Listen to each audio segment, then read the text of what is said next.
أعوذ بالله من الشيطان الرجيم. بسم الله الرحمن الرحيم. السلام عليكم ورحمة الله تعالى وبركاته.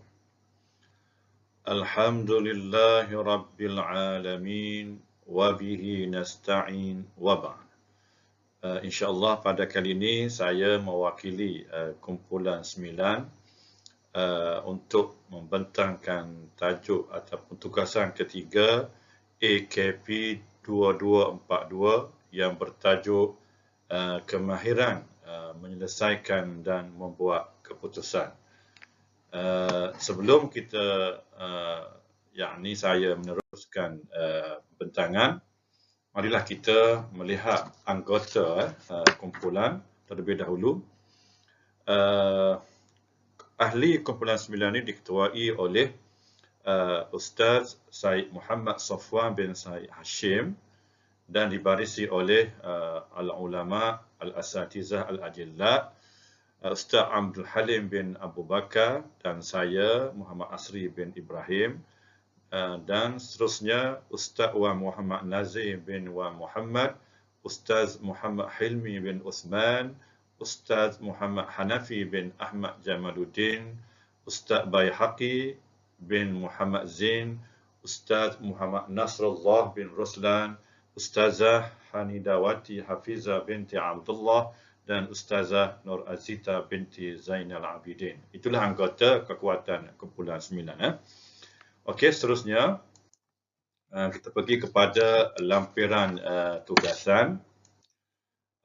Tugasan yang diberikan kepada kami ialah jadual proses membuat keputusan. Iaitulah proses ini berlaku dalam 11 dia punya peringkat proses dan 3 perincian. Senario pertama, momentum ibadat jemaah haji. Kami memilih senarai isu yang telah dipilih, iaitu pertama, peringkat membuat keputusan. Ada 3. Pertama, peringkat pengurusan tertinggi perlu memandang serius dan komited untuk menyelesaikan masalah, memberi kelulusan segera jika perlu dan memberi sokongan penuh kepada bahagian operasi. Yang kedua, iaitulah peringkat operasi seharusnya peka dengan situasi jemaah dan momentum dalam ibadah sentiasa di tahap optimum. Ketiga, pembimbing ibadah haji Tanah Suci PIKTAS hendaklah berterusan memberi input semangat yang berkaitan ibadah kepada jemaah. Itu pertama di peringkat membuat keputusan. Kemudian yang kedua, kena pasti keperluan membuat keputusan. Pertama, mengadakan sesi kaunseling kelas agama berkenaan kepentingan ibadat haji dan selepasnya, mewujudkan beberapa sudut ilmu yang menceritakan kelebihan beribadat di Masjidil Haram dan fadilatnya. Berikutnya, merencanakan beberapa program di dalam dan sekitar masjid bagi menaikkan semangat dan keterujaan jemaah haji untuk terus menggunakan peluang berada di Tanah Suci. Dan berikutnya, menyediakan fasiliti dan keperluan di setiap jalan menuju ke masjid. Itulah yang kedua. Ketiga, di peringkat ketiga, pengumpulan maklumat. Poin yang pertama, pengumpulan maklumat jemaah haji di peringkat awal. Bila jemaah haji sampai di Mekah, unit bimbingan haji memberi khidmat, yakni cara melakukan ibadat haji yang betul. Berikutnya, mengenal pasti profil dan membuat tinjauan sama ada jemaah haji faham atau tidak bab hukum hakam ibadat haji. Dan seterusnya, kena pasti setiap permasalahan yang dialami oleh jemaah. Berikutnya, aktiviti penyiasatan lanjutan, pemantauan, semakan kemajuan dan kaji semula amalan dan ibadat yang dilakukan oleh jemaah haji. Yang berikutnya, poin yang berikut, pengumpulan maklumat jemaah melalui temu bual. Itulah demografi latar belakang jemaah haji dari sudut akademik. Perkembangan ilmu yang sedia ada, kepahaman jemaah haji juga terhadap masalah ibadat yang dilakukan. Poin yang ketiga, dalam segi pengumpulan maklumat, mendapatkan maklumat melalui praktikal ibadah yang dilakukan oleh jemaah. Iaitulah memberi jawapan yang sebenar dan tepat bagaimana cara melakukan ibadat haji yang betul, semakan semua ibadah haji yang telah dilakukan oleh jemaah haji, memberi khidmat kaunseling dan nasihat bagi jemaah haji yang kita dapati mereka yang bermasalah. Itu dia.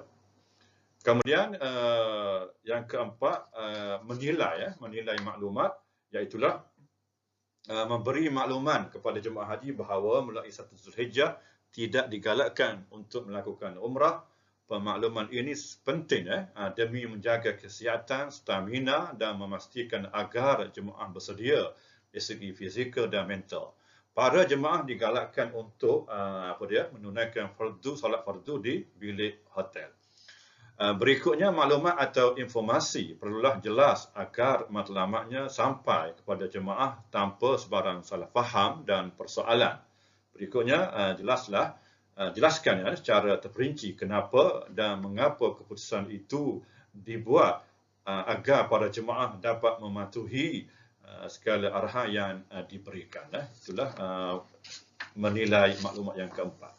Yang kelima, iaitulah membina alternatif, iaitulah membuat susulan untuk mengambil tahu perkembangan keadaan jemaah, sering mengingati dan menasihati tentang kebaikan dalam beribadah. Berikutnya, menyarankan jemaah untuk hadir ke masjid atau surau bagi mengikuti program-program yang telah diatur oleh pihak pengurusan. Yang berikutnya, mengadakan kumpulan pemantauan yang berterusan bagi mengeratkan hubungan silaturahim dan juga mengenapasi jemaah yang bermasalah dan juga yang tercicir. Itulah yang kelima. Yang keenam, menilai setiap alternatif, iaitulah dalam situasi jemaah yang telah selesai mengerjakan ibadah haji dan mood mereka ini tertumpu untuk pulang ke tanah air, pembimbing perlu lebih kerap mengumpulkan mereka dan menerangkan fadilat ibadat di masjid serta sirah serta menggunakan peluang yang keemasan yang masih berbaki di tanah suci. Yang berikutnya juga, galakkan jemaah untuk mengikuti program-program yang telah diatur amat sesuai supaya ruang masa jemaah yang banyak sentiasa terisi di samping ibadat di masjid. Yang berikutnya, lebih baik jika diwujudkan kumpulan-kumpulan kecil di kalangan jemaah dengan bantuan jemaah yang mahir yang mengetuai halaqah bimbingan fardu ain ataupun tahsin Al-Quran secara bersiri dan jangka pendek. Itu dia yang keenam. Yang ketujuh, proses pelaksanaan pemilihan keputusan, iaitu kemampuan pihak pengurusan dalam menyediakan keperluan dari segi khidmat bimbingan, tenaga pembimbing yang mencukupi, tenaga pakar dalam ibadah dan kesihatan agar dapat menjadikan tempat rujukan para pembimbing dan juga jemaah haji. Berikutnya, membuat musyawarah dan menganalisa terlebih dahulu setiap keputusan yang dibuat agar segala perancangan berjalan lancar dan teratur. Berikutnya, mencari titik persamaan dalam membuat keputusan akhir yang melibatkan kepentingan menyeluruh, baik di peringkat pengurusan, petugas, pembimbing ibadah dan paling penting ialah para jemaah haji. Itu yang ketujuh. Yang ke-8, iaitulah penilaian hasil, natijah. Jemaah hadir dari jauh untuk mendekatkan diri serta mencari ridha Allah Subhanahu Wa Taala, apatah lagi di tanah suci yang sangat mulia ini. Justru ianya tidak sepatutnya dibiarkan setiap saat itu berlalu tanpa diisi dengan perkara ibadah yang boleh menghasilkan pahala, dan ganjaran dari Sang Pencipta. Kedua, berikutnya, tindakan yang disusun dengan baik dan bijaksana akan menghasilkan keputusan yang memuaskan. Dengan pelbagai alternatif yang dilaksanakan akan memberi impak positif kepada jemaah dalam kelangsungan urusan serta ibadah di Tanah Suci. Berikutnya, menyadarkan jemaah untuk meninggalkan perbuatan atau perkara yang tidak sepatutnya bagi seorang yang telah menunaikan haji, seperti meninggalkan perbuatan yang sia-sia merupakan tanda mabrurnya haji seseorang jemaah itu. Itu yang ke-8. Ke-9, asas pertimbangan. Pertama, hikmah. Sudut hikmah apa dia? Fokus dengan memberi kefahaman berlandaskan ilmu dan hikmah berdasarkan pandangan dalil nakli dan akli yang mudah dipahami oleh jemaah haji. Berikutnya, keadilan, tunjuk ajar, timah rasa terbaik di antara kepada jemaah haji dalam motivasikan diri kepada Allah Subhanahu Wa Taala tanpa unsur paksaan. Yang berikutnya, keberanian. Yang ini kita meyakinkan jemaah haji itu yakin dengan balasan Allah Taala semua amalan tanpa rasa ragu-ragu. Itu dia. Yang ke-10, perincian government membuat keputusan.